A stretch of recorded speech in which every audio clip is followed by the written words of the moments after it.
Det har ikke altid været sådan her. Jeg har ikke altid været fanget. I hvert fald ikke før han flyttede ind.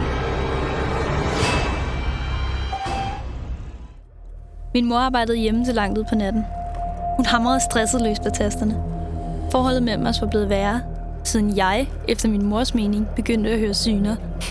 Hun forstod mig ikke. Hun prøvede ikke. Men jeg hørte lydene. Jeg ved, jeg hørte dem. Men det var kun, når han var væk.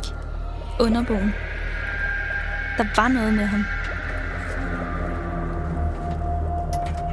Jeg begyndte at følge ham. Se, hvornår han gik. Hvornår han kom hjem. Noget måtte jeg gøre. Jeg havde heddet bræt fat i min mor, og ivrigt bedt hende om at lytte. Men så snart jeg fik hende til at tie, forsvandt de evigt pinende lyde. Jeg lytter til dig. Det var her lige før. Jamen, gå nu, Camilla. Jamen, det var... Gå nu med dig! Min mor mente, jeg var ved at blive sindssyg, og havde gang på gang foreslået at hjælpe mig. Hjælp. Jeg vidste udmærket godt, hun ville sende mig væk.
I bliver nødt til at komme herud. Den er helt galt igen.